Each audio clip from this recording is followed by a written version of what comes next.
Howdy, my name is Courtnie Dowdy. I'm the high school pastor here at Calvary, and I'm here to give you the news that I found on Instagram. Very important. It seems that parents of toddlers are either getting bored or just trying to keep things interesting at their homes because they are starting to put snacks in front of their kids and film their reaction as they tell them to wait before eating those snacks. Basically, making these children decide, hey, are you gonna be obedient, good kids? Or are you gonna eat that perfectly good bowl of snacks that's sitting in front of you? Decisions, they seem to be really difficult. Do you realize that we make decisions all the time, countless ones? What time are you gonna wake up today? What are you gonna eat today? What are you gonna watch on Netflix all day long? Are you gonna be nice to the people in your house today or not? Countless decisions and choices every single day. How much do they actually matter? Proverbs is a book that we've been going through, and I realized that our choices actually do matter quite a bit.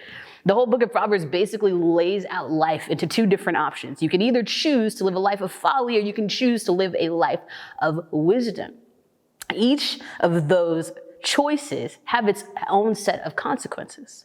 Proverbs 9 basically tells us hey, consequences aren't inherently bad. It's just a known fact that every action has a reaction. That's science, you know? I mean, I'm here to help you in school. And so we're introduced to these characters, wisdom and folly, and they're both personified as women inviting people into their homes. And wisdom invites people into their homes saying, hey, there is knowledge and understanding that is available to you. Come and get it.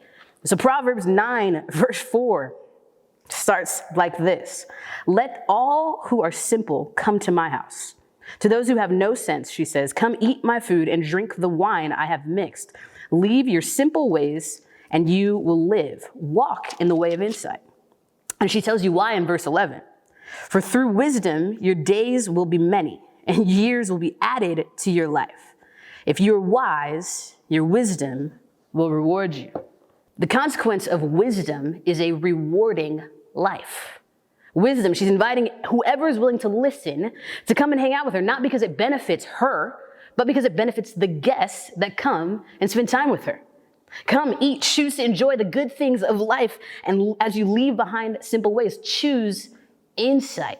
Choose to grasp the nature of God as he creates and sustains life. Walking in that is so much better than the alternative. She's basically saying you don't have to choose to continue walking in darkness. You don't have to choose to continue living without understanding of God or yourself. You do not have to choose to settle for a life of folly.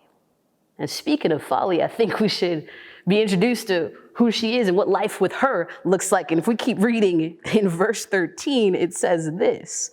Folly is an unruly woman. She's simple and knows nothing.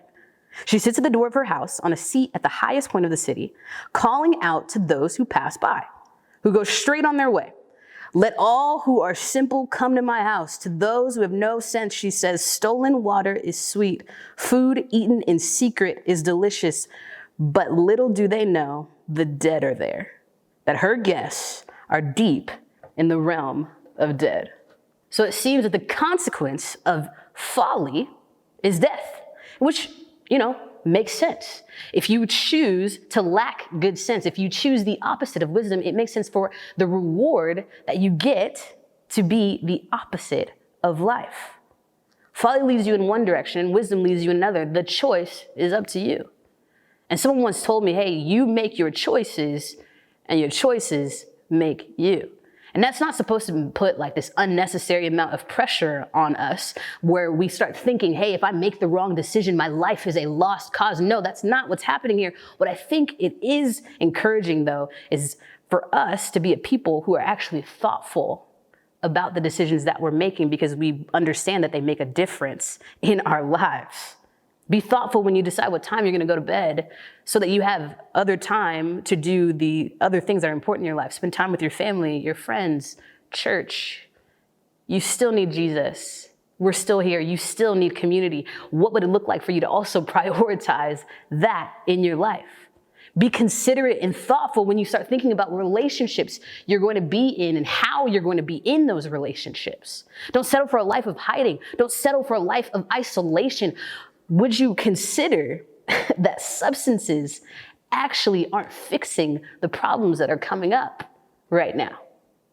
Be thoughtful and choose wisely, because it seems to make a huge difference in terms of consequences. Now, I watch a lot of movies now because I'm at home, and I need to tell you about a movie that I just watched. Apparently it's a classic and everyone else has seen it. I had not. The Chronicles of Narnia. I'm just gonna give you a very honest and very biased evaluation of what I watched. That movie is strange, bro. Straight up, no one prepared me for any of those wild creatures running around. There was like some kind of lion, cheetah thing that had wings that was flying over. Who dreams that stuff up? This isn't even, I'm getting lost in the details. I apologize, because we actually need to bring up a very important character today. We need to talk about Edmund. Isn't it time you were in bed? Yes, Mum. Come on, Peter. Please. Because Edmund makes the worst decisions of all time. Literally of all time.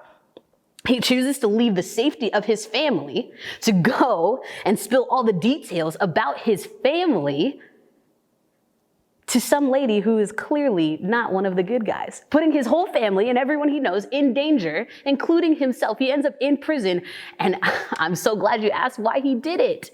For some treats. Turkish delight? Am I a joke to you, Edmund? Is this a joke? Like, genuinely was so frustrated with his character when I'm watching this movie.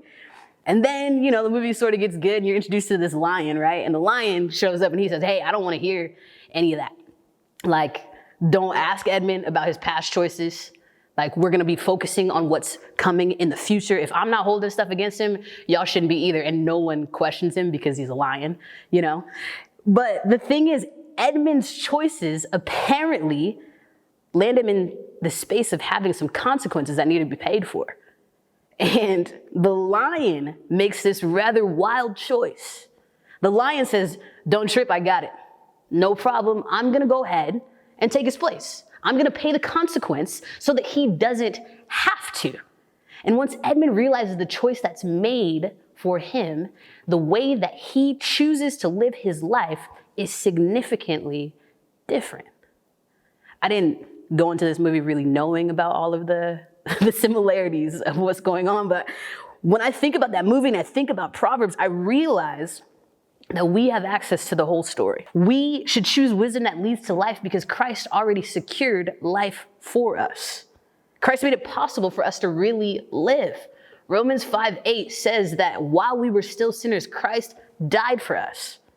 He chose to demonstrate his love for us because that's who he is. And our response is simple. Choose to not act like none of this matters. Choose to live the life that's been afforded to us, that's been secured for us.